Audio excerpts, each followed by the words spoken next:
À l'occasion de leur assemblée générale ordinaire, l'association des diplômés des écoles des postes s'est penchée sur l'avenir des métiers postaux. Face à la rude concurrence dans le secteur, plusieurs défis se présentent à la Société nationale de la Poste du Sénégal. Le premier défi, c'est d'abord de maîtriser notre marché, connaître les préoccupations de notre clientèle et envisager en fait les stratégies possibles pour répondre à ces exigences de nos clients. L'autre défi, c'est le défi de l'innovation. La Poste ne peut pas rester dans sa forme classique. Nous devons nous approprier les nouvelles technologies et faire des offres de services adossées à cette technologie-là, en rapport évidemment avec les besoins nouveaux de la clientèle. Je donne un exemple assez simple. On ne peut plus continuer à faire de notre cœur de métier le courrier classique par exemple. Alors qu'aujourd'hui, nous savons qu'avec les technologies, il y a d'autres moyens, d'autres formes de partager de l'information, de partager des correspondances. Dans ce sens-là, nous devons nous adapter. Le défi, c'est aussi le e-commerce. Aujourd'hui, nous savons que le commerce en ligne est en croissance continue. Il nous faut, nous aussi, envisager les stratégies pour prendre en tout cas le maximum de parts de marché dans ce segment-là. Constatant un manque de plan stratégique détaillé depuis 5 ans, la commission scientifique de l'Association des diplômés des écoles des postes a saisi l'occasion pour présenter un plan stratégique afin de permettre à la direction de prendre les meilleures décisions pour favoriser le développement de la Poste. Nous avons constaté que sur les 5 dernières années, il n'y a pas eu de plan stratégique partagé et connu par tous les postiers. Donc la proposition, c'était en fait de confectionner un plan stratégique détaillé et partagé avec l'ensemble des acteurs de la Poste. Ça nous permet d'avoir une vision très claire, des objectifs très clairs, des indicateurs très clairs et de pouvoir évaluer en toute connaissance de cause. Ce serait vraiment une boussole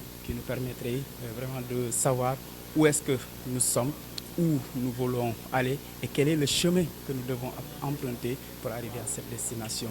Ce plan stratégique a été élaboré après un diagnostic sur plusieurs volets. Et ce diagnostic s'est penché un peu sur le volet stratégique, le volet gouvernance, la gestion des ressources humaines, la situation financière de l'entreprise, la mutation institutionnelle de Poste Finance, qui est une filiale de la Poste, et la réforme de l'École nationale des postes.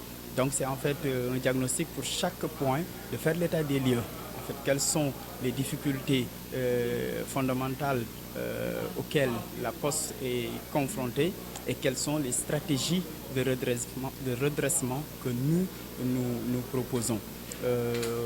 Par exemple, sur le volet de la gouvernance, nous avons noté une certaine inadéquation entre certains textes supranationaux et certains textes nationaux, notamment l'acte uniforme de Luanda qui a été ratifié par l'État du Sénégal, qui sur beaucoup de points est en contradiction avec les statuts de la Société nationale, la Poste. L'élaboration de ce document a été vivement saluée par le représentant du directeur général de la Poste qui estime que ce plan stratégique servira de catalyseur à la politique de développement de l'entreprise.